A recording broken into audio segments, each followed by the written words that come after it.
SER Podcast. Muy buenas tardes. Hoy les hablo desde Andalucía, desde la Real Fábrica de Artillería de Sevilla. Aquí se fundieron las armas con las que España ha defendido sus intereses en todo el mundo durante los últimos 3 siglos. Hemos venido hoy a Andalucía, hoy 4 de diciembre, el día en el que la memoria de esta tierra retumba, recordando los gritos de libertad de un pueblo.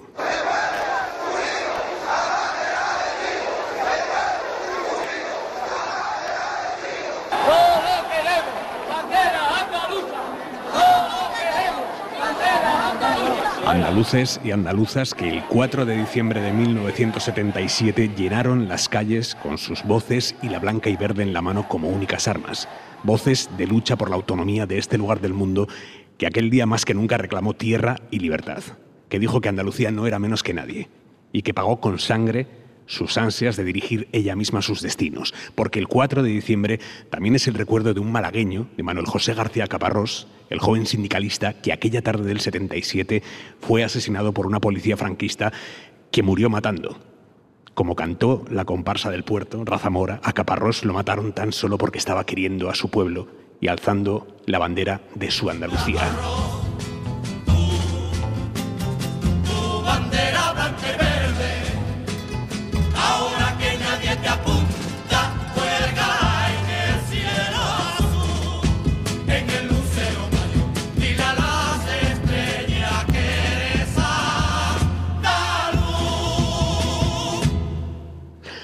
Hoy 4 de diciembre, hora 25, desde Andalucía.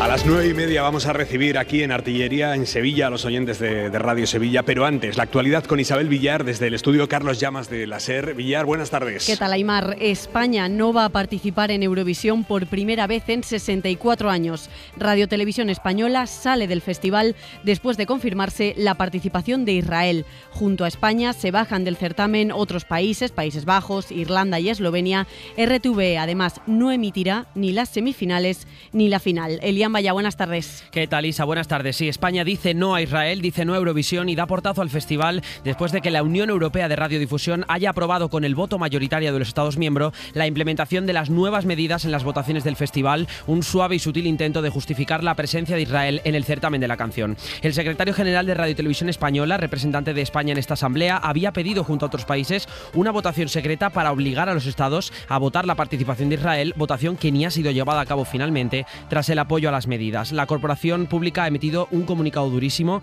muy tajante sobre el actual rumbo del festival. Dice Radio Televisión Española que no se deberían aceptar dobles raseros, culpa a la dirección de la UER y a Eurovisión de causar una de las mayores tensiones internas en la historia de la organización. El festival pierde a uno de sus países de referencia, gran potencia del Big Five, y deja atrás un legado musical histórico en los últimos 64 años de Eurovisión. Es la noticia de la tarde. España se retira de Eurovisión tras confirmarse la participación de Israel. Además, acabamos de saber también que suben a 13 los casos de jabalís contagiados de peste porcina africana en el área de Collserola, en Barcelona. Son 4 más, pero la buena noticia es que siguen estando dentro del mismo radio en el que se localizaron los primeros animales contagiados. No se ha expandido y las granjas de la zona siguen libres de la enfermedad.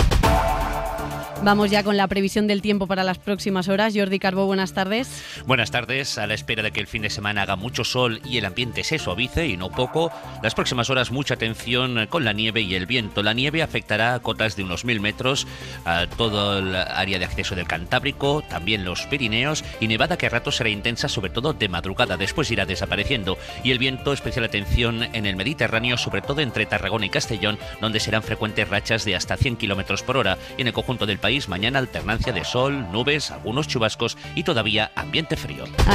Hay media hora 25 deportes. Jesús Gallego, muy buenas. Buenas tardes. En marcha 10 eliminatorias de Copa del Rey, segunda ronda. Luego repasamos todos los marcadores. Hoy con 5 equipos de primera división en liza. Y estaremos en Washington, donde mañana se realiza el sorteo de la primera fase del Mundial de Fútbol del próximo verano. La foto política de la tarde está en el Congreso, una foto muy relevante. El PSOE, Junts y el Partido Popular han acordado acelerar la tramitación de la ley de multirreincidencia y que se apruebe en el primer pleno del año que viene. Es una de las grandes banderas de Junts, una proposición que el PSOE tuvo meses varada en el Congreso, pero que ahora reactivan tras el giro de Sánchez esta semana, reconociendo incumplimientos con los de Puigdemont. Este era uno de ellos y el PSOE lo subsana gracias a que el Partido Popular permitirá que se lleve a pleno y votará a favor de esta proposición para endurecer las penas en caso de pequeños hurtos, con la reincidencia como agravante. Acuerdo, por tanto, lo llamen como lo llamen, pero acuerdo a 3 para acelerar la norma. También Vox y el PNV lo apoyan, no así los grupos a la izquierda del PSOE. Josué Coello. Sí, más de un año después de ser registrada por Junts y tras una ruptura mediante, los de Puigdemont ven más cerca que su ley de multirreincidencia, que endurece el Código Penal, vea la luz. Hoy se ha dado un paso fundamental desbloqueando el texto inicial gracias al entendimiento entre PP, Junts y PSOE con las enmiendas presentadas. Esta ley, que será votada en pleno ya en febrero, recoge la posibilidad de cárcel de hasta 3 años por reincidencia en el robo de móviles o de penas en caso de hurto o de estafa. Con toda la izquierda en contra, excepto Esquerra, que no se ha posicionado hasta que la próxima semana lo haga en comisión, este trámite no hubiera podido salir adelante sin el PP. Los de Feijóo han presentado varias enmiendas, aceptadas por separado por PSOE y por Junts, para conformar una mayoría donde también han entrado PNV y Vox. Y es precisamente este giro del PSOE hacia postulados de la derecha lo que ha sorprendido a la izquierda. Tras una hora de deliberación a puerta cerrada y en el momento más tenso de las relaciones entre PSOE, Junts y PP, las 3 formaciones, aunque no en un acuerdo específico a 3, han conseguido desbloquear el viejo deseo de los independentistas en materia de seguridad. El PSOE sigue dando pasos para tratar de estabilizar la legislatura o proyectar al menos esa imagen, mientras se agranda el malestar interno en el partido por la gestión del caso Salazar, las denuncias por acoso sexual contra este exasesor de la Moncloa que el PSOE ignoró durante meses, hasta ahora que el diario.es las ha hecho públicas. La reunión de anoche entre las responsables de igualdad del partido no ha apaciguado las aguas, al revés, y hoy públicamente la que fue número 2 del partido, Adriana Lastra, ha pedido llevar el caso a la Fiscalía. Desde el PSOE aseguran que primero tienen que acabar con la investigación interna, investigación que, lo dicho, han tardado 5 meses en abrir. Pese a la tensión dentro del partido, el presidente Pedro Sánchez, secretario general, no ha mencionado este tema en un mitin que acaba de terminar en Plasencia por la campaña en las elecciones en Extremadura.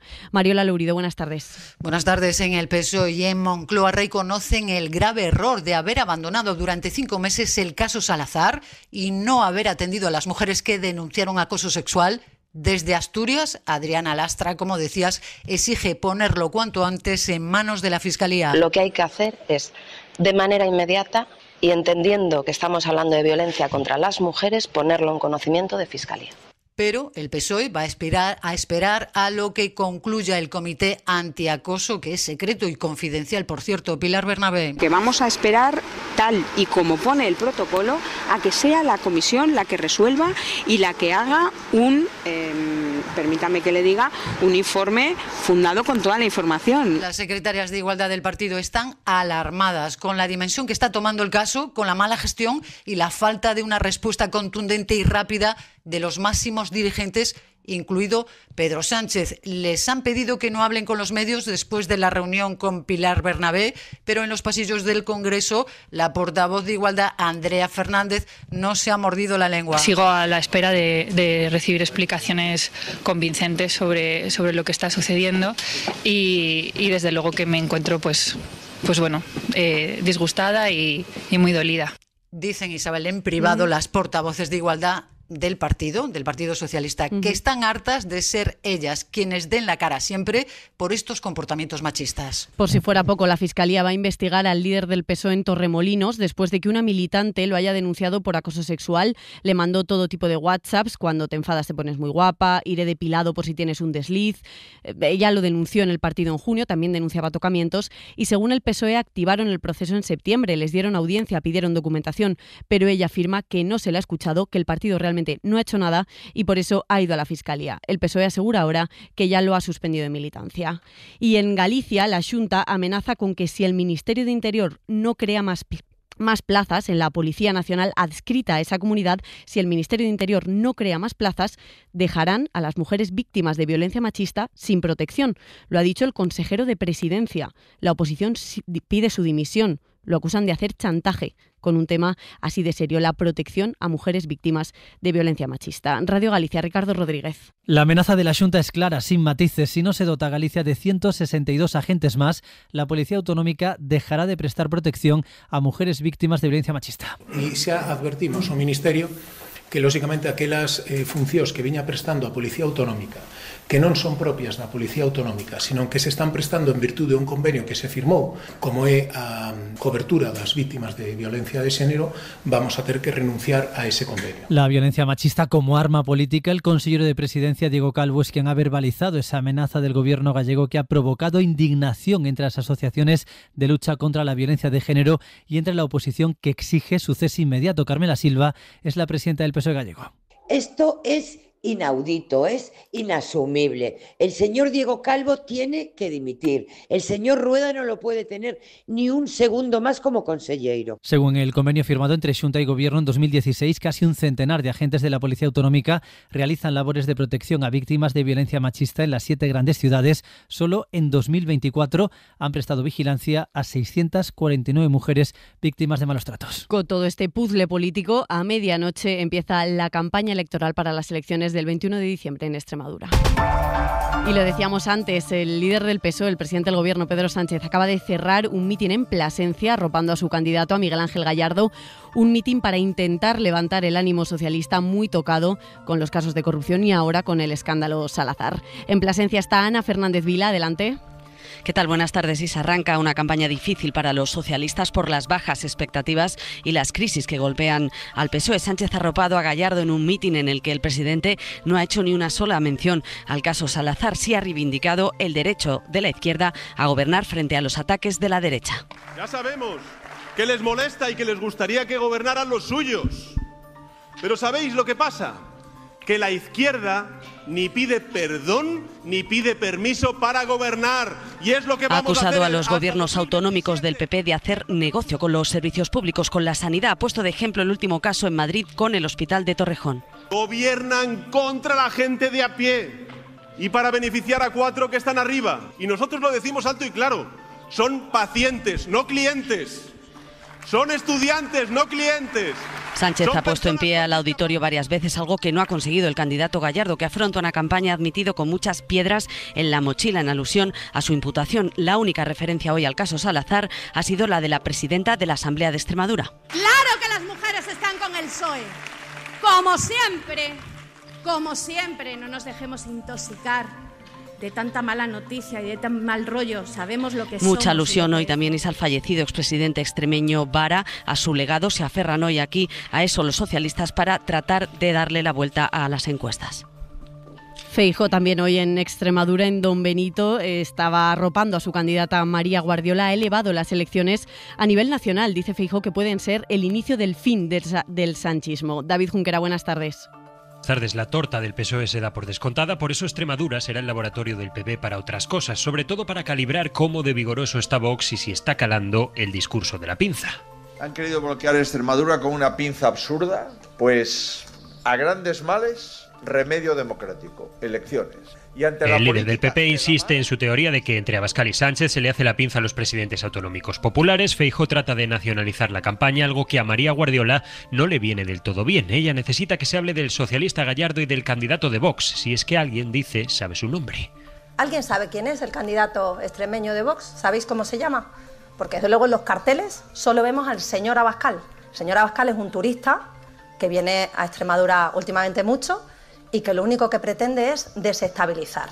Ruta turística se está haciendo Feijóo, que ha estado hoy en Villanueva de la Serena. Don Benito Almendralejo lleva poco tiempo en Extremadura, pero ya ha hecho de las suyas. Mi compromiso es que un ciudadano de San Benito tenga las mismas, de Don Benito tenga las mismas posibilidades. Lapsus de precampaña, la campaña oficial empieza en 4 horas. Feijóo pegará carteles a medianoche, ahora está más en terreno carrusel deportivo, viendo un partido de fútbol entre el Sevilla y el Extremadura. Y mañana los que estaremos en Mérida somos nosotros, emitimos hora 25 desde allí en el primer día de campaña.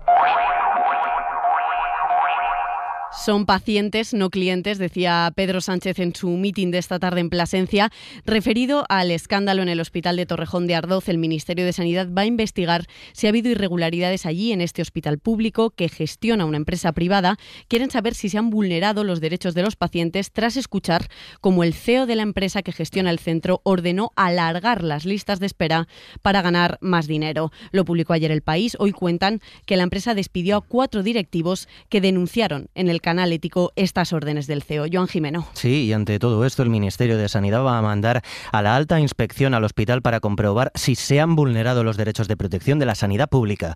En una carta a Isabel Díaz Ayuso, la ministra de Sanidad, Mónica García, le pide que la Comunidad de Madrid también investigue si la empresa ha incumplido el contrato o sus obligaciones asistenciales o éticas. Y si lo ha hecho, que se rompa ese acuerdo y se devuelva la gestión del hospital a una gestión pública. A los audios del consejero delegado les acompaña la información de hoy de El Diario El País, que cuenta el despido de 4 altos cargos asistenciales de Ribera Salud tras denunciar en los canales internos las órdenes de este CEO, entre ellos la que era gerente del hospital, despedida 2 días después de su denuncia por mala praxis asistencial. La presidenta de la Comunidad de Madrid no ha dicho una palabra del tema hoy, pese a que es una firme defensora de este modelo, el de que empresas privadas se pongan a gestionar hospitales públicos. Contamos hoy en la SER que su gobierno, el gobierno de Ayuso, aceptó pagar casi 7 millones más a Ribera Salud por la gestión de este hospital de Torrejón, 7 millones más añadidos a la cantidad fija que ya le liquidó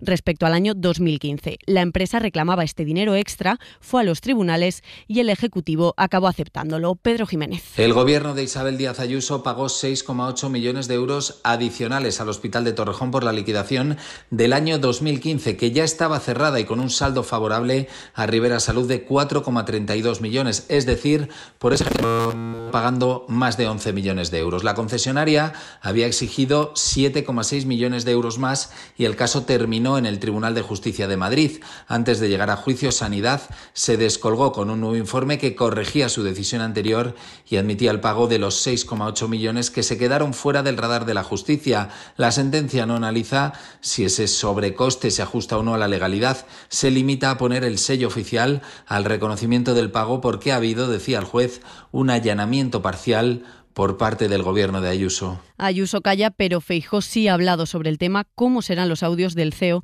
de Ribera Salud para que hasta Feijóo pida una auditoría sobre ese hospital? Ese tipo de manifestaciones, ese tipo de conductas son contrarias a los principios básicos que debe de regir la sanidad en nuestro país.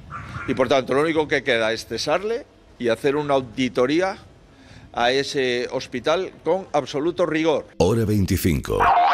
Con Isabel Villar. La Audiencia Provincial de Madrid vuelve a corregir al juez Juan Carlos Peinado y anula la imputación al delegado del Gobierno en Madrid en el caso Begoña Gómez. Estaba imputado por la pieza que investiga la contratación de la asesora de la mujer del presidente. Dice la audiencia que las acusaciones de Juan Carlos Peinado no se basaban en ningún indicio sólido, sino en meras suposiciones. Era el enésimo intento del juez de elevar el tiro hacia el Ejecutivo. Trató de imputar por esto al ministro Félix Bolaños, cosa que le frenó el Supremo, y a la sucesora de Francisco Martín en la Secretaría General de Presidencia.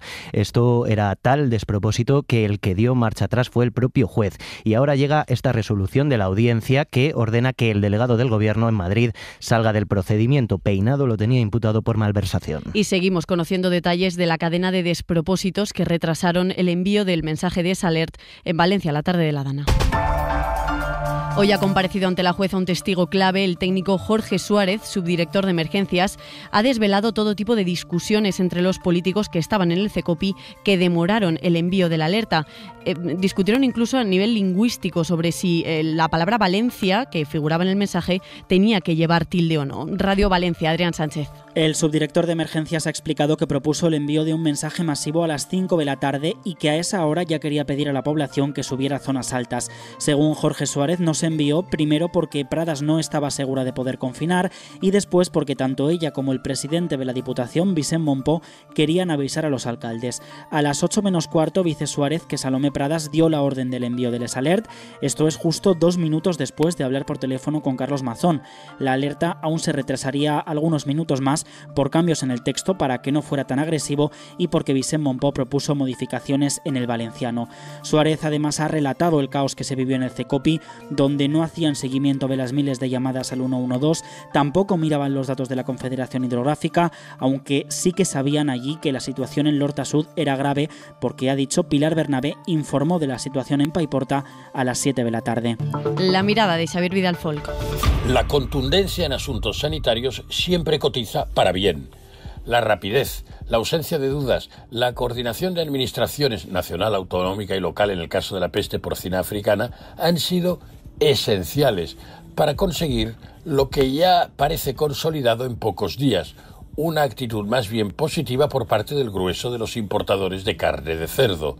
La mayoría, incluyendo a los europeos, a China, que es la gran compradora, Filipinas, Chile y otros, solo rechaza que se les envíe carne de una parte de la provincia de Barcelona, la única afectada en jabalíes, nunca en cerdo. La Comisión Europea, cuyo criterio es muy seguido por su alto nivel de exigencia, ha ampliado a 91 el número inicial de municipios del cordón sanitario, que eran 64, pero en realidad la línea de emergencia afecta a las mismas granjas, 39, que al principio, y no deja caer su sombra sobre Vic y su comarca, la zona campeona del sector. Si la reacción de administraciones, ganaderos, cazadores y toda la sociedad ha sido buena, quizá convenga no echar las campanas al vuelo en cuanto a la prevención, el estado previo. La población de jabalí se ha multiplicado por 10 en toda España desde 1994. ¿Acaso no habría que haberla diezmado antes por el peligro que comportaba? Porque, como siempre, también aquí más vale prevenir que curar. Aquí o con la gripe humana. La vacunación tradicional no servía para la cepa que nos atenaza en esta temporada. ¿Acaso no se podría haber ido más deprisa en identificar ese riesgo? Probablemente sí. Pues eso. Para no perderte ningún episodio, síguenos en la aplicación o la web de la SER, Podium Podcast o tu plataforma de audio favorita.